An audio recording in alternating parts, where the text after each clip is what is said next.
بسم اللہ الرحمن الرحیم۔ السلام علیکم۔ اگرچہ اسلام میں بلی حلال نہیں ہے لیکن اس کو پاکیزہ اور طاہر حیوانات میں شمار کیا جاتا ہے۔ جو بلیاں کسی کی ملکیت نہ ہوں انہیں پالنے میں کوئی حرج نہیں، جیسا کہ حدیث میں سیدنا عبداللہ بن عمر سے روایت ہے کہ رسول اللہ صلی اللہ علیہ وآلہ وسلم نے فرمایا کہ ایک عورت کو بلی کی وجہ سے عذاب ہوا۔ اس نے بلی کو قید میں رکھا، نہ کھانا دیا، نہ پانی، اور نہ ہی اسے آزاد کیا۔ وہ خود کیڑے مکوڑے کھا کر گزارا کر لیتی۔ اس نے بلی کو تڑپا تڑپا کر مارا، اس لیے وہ جہنم میں گئی۔ ایک سائنسی اندازے کے مطابق انسان نے بلی کو 10,000 سال پہلے سدھایا، پالتو بنایا۔ بلی آج کے دور میں سب سے عام پالتو جانوروں میں سے ایک ہے۔ افریقی جنگلی بلیوں کی کئی اقسام کو پالتو بلی کے آباء و اجداد سمجھا جاتا ہے۔ بلیوں کو پہلے پہل شاید اس وجہ سے سدھایا گیا کہ یہ چوہے کھاتی تھیں، اور اکثر اوقات جہاں اناج محفوظ کیا جاتا ہے وہاں انہیں پالا جاتا تھا، لیکن بعد ازاں ان کو انسان کے دوست اور پالتو جانور کے طور پر بھی پالا جانے لگا۔ پالتو بلیوں کے جسم پر لمبے یا چھوٹے بال ہوتے ہیں جن کی بنیاد پر ان کی اقسام اور نسلوں کا تعین کیا جاتا ہے۔ روایات سے یہ بات ثابت ہے کہ بلی اگر کھانے سے کچھ کھا جائے یا پانی پی جائے تو وہ پلید اور نجس نہیں ہو جاتا، کیونکہ حدیث مبارکہ ہے کہ ایک عورت نے حضرت عائشہ کو ہریسہ بھیجا تو وہ نماز پڑھ رہی تھی۔ اس عورت نے ہریسہ وہیں رکھ دیا، بلی آئی اور آ کر اس میں سے کھا گئی۔ حضرت عائشہ نے نماز کے بعد اسی جگہ سے ہریسہ کھایا جہاں سے بلی نے کھایا تھا، اور فرمایا بلا شبہ رسول کریم صلی اللہ علیہ وآلہ وسلم کا فرمان ہے، بلی پلید اور نجس نہیں بلکہ یہ تو تم پر آنے جانے والیاں ہیں۔ حضرت عائشہ بیان کرتی ہیں، ہم نے رسول اللہ صلی اللہ علیہ وآلہ وسلم کو بلی کے بچے ہوئے پانی سے وضو کرتے ہوئے دیکھا ہے۔ اسی طرح ایک اور روایت میں ہے کہ کبشہ بنت کعب بن مالک جو ابو قتادہ کی بہو ہیں، وہ بیان کرتی ہیں کہ ابو قتادہ ہمارے گھر آئے تو میں نے ان کے وضو کے لیے پانی برتن میں ڈالا تو بلی آئی اور اس سے پینے لگی، تو انہوں نے اس کے لیے برتن ٹیڑھا کر دیا حتیٰ کہ اس نے پانی پی لیا۔ کبشہ بیان کرتی ہیں کہ انہوں نے مجھے دیکھا کہ میں ان کی طرف دیکھے جا رہی ہوں تو وہ فرمانے لگے تم تعجب کر رہی ہو؟ تو میں نے جواب دیا جی ہاں۔ تو وہ کہنے لگے نبی صلی اللہ علیہ وآلہ وسلم نے فرمایا یہ نجس اور پلید نہیں بلکہ یہ تو تم پر گھومنے پھرنے والیاں ہیں۔ جہاں تک گھر میں بلی پالنے کا سوال ہے تو فقہا کا کہنا ہے گھر میں بلی پالی جا سکتی ہے، ایسا کرنے میں کوئی حرج نہیں، کیونکہ بلی نہ ہی موذی جانور ہے اور نہ ہی نجس ہے۔ ہر شخص کو معلوم ہے اس میں کوئی نقصان نہیں بلکہ گھر میں رکھنا فائدہ مند ہے۔ یہ گھر میں پیدا ہونے والے کیڑے مکوڑے اور چوہے کھا جاتی ہے۔ بلیوں کو قدیم دور کے بعد مشرق قریب میں عقیدت دی گئی اور اسلام نے اس روایت کو اپنے بہترین انداز میں اپنا لیا جو اس عقیدت سے بالکل ہٹ کر ہے جو دیگر قدیم مذاہب میں بلی کو دی گئی۔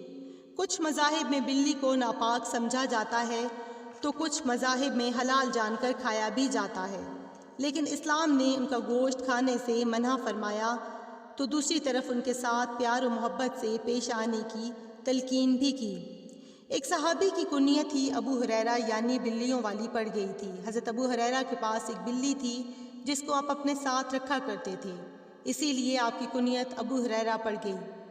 ایک دن ابو ہریرہ نے دیکھا کہ گرمی کی شدت سے ایک بلی دیوار کے ساتھ چمٹی ہوئی ہے تو انہوں نے اسے اٹھا کر گرمی سے بچانے کے لیے اپنی آستین میں چھپا لیا۔ گھر میں بلیاں پالی جا سکتی ہیں مگر ان کے کھانے اور پینے کا پورا خیال رکھا جائے اور کوئی تکلیف نہ دی جائے۔ سائنسی اعتبار سے بھی گھر میں بلی پالنے کا ایک بڑا فائدہ ہے، وہ یہ کہ بلیوں کو انسانی لمس بے حد پسند ہوتا ہے اور انسان بھی اس سے محظوظ ہوتا ہے۔ ماہرین کے مطابق بلی کے لمس میں اللہ نے ڈپریشن کے مرض کا علاج رکھا ہے۔ اس کے بالوں میں خاص قسم کے بیکٹیریا پائے جاتے ہیں جو انسانی جسم میں ڈپریشن کو کم کرنے میں مدد دیتے ہیں۔ چنانچہ پالتو بلی کو اپنے ساتھ لپٹا کر بٹھایا اور سلایا جائے، یہ نہ صرف آپ کی بلی کو خوش کرے گا بلکہ آپ کو ڈپریشن سے بھی نجات دلائے گا۔ ماہرین کے مطابق بلیوں کی اوسط عمر 13 سے 17 سال ہوتی ہے مگر اکثر بلیاں 20 سال تک کی عمر کو پہنچ جاتی ہیں۔ دو بلیاں آپس میں کبھی میاؤں کر کے بات نہیں کرتی۔ جب بھی آپ کی بلی میاؤں کرے جان لیں کہ وہ آپ سے مخاطب ہے۔ اس کے علاوہ بلیوں کی مونچھوں کے متعلق ایک عام تاثر پایا جاتا ہے کہ ان مونچھوں کے ذریعے بلیاں اپنا توازن برقرار رکھتی ہیں، تاہم ماہرین کا کہنا ہے کہ یہ تاثر سراسر غلط ہے۔ بلی کی مونچھوں کا اس کے جسمانی توازن کے ساتھ کوئی تعلق نہیں۔ ماہرین کا کہنا ہے کہ بلی کی مونچھیں دراصل ایک سینسر کا کام کرتی ہیں۔ یہ فاصلے، جگہ اور مختلف اشیاء کے سائز کا پتہ لگاتی ہیں اور بلی کو اس سے آگاہ کرتی ہیں۔ حتیٰ کہ اندھیرے میں بھی بلی اپنی مونچھوں کے ذریعے کسی بھی فاصلے یا کسی بھی چیز کے سائز کا پتہ چلا لیتی ہے۔ رپورٹ کے مطابق بلی کی مونچھیں تنگ جگہوں یعنی چوہوں کے بل وغیرہ کے سوراخ کی چوڑائی کا بھی اندازہ لگاتی ہیں۔ بلی اندھیرے میں بھی اپنی مونچھوں کے ذریعے کسی بل کا پتہ چلا لیتی ہے کہ وہ کتنا چوڑا ہے۔ اگر بلی کسی تنگ جگہ میں جانا چاہتی ہے تو یہ اس کی مونچھیں ہی ہیں جو اسے بتاتی ہیں کہ وہ اس تنگ جگہ میں جا سکتی ہے یا نہیں۔ ماہرین کے مطابق بلی کی مونچھوں کی مختلف حالتیں اس کے موڈز کے بارے میں بتاتی ہیں۔ اگر بلی کی مونچھیں پرسکون حالت میں نیچے کی طرف جھکی ہوئی ہوں تو اس کا مطلب ہے کہ بلی بھی پرسکون حالت میں ہے اور آرام کر رہی ہے۔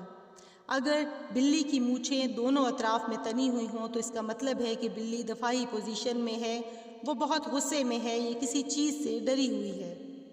اور اگر بلی کی مونچھیں آگے کی طرف تنی ہوئی ہوں تو اس کا مطلب ہے کہ بلی کسی تجسس میں مبتلا ہے، وہ کسی چیز کے شکار میں ہے یا کھیلنے کے موڈ میں ہے۔ ماہرین کا کہنا ہے کہ بلی کی مونچھیں چونکہ ایک باقاعدہ عضو ہیں جو ان کے لیے سینسر کا کام کرتا ہے، چنانچہ کبھی بھی اس کی مونچھیں کاٹنی نہیں چاہیے۔ یہ بالکل ایسے ہی ہوگا جیسے بلی کی آنکھیں نکال دی ہوں۔ اگر کوئی بلی خونخوار ہے اور گھر کا نقصان کرتی ہے تو اسے مارنے کی بجائے پکڑ کر کسی دور دراز علاقے میں چھوڑ دیا جائے تاکہ وہ اپنا ٹھکانہ بدل لے، لیکن اسے کوئی تکلیف نہ دی جائے۔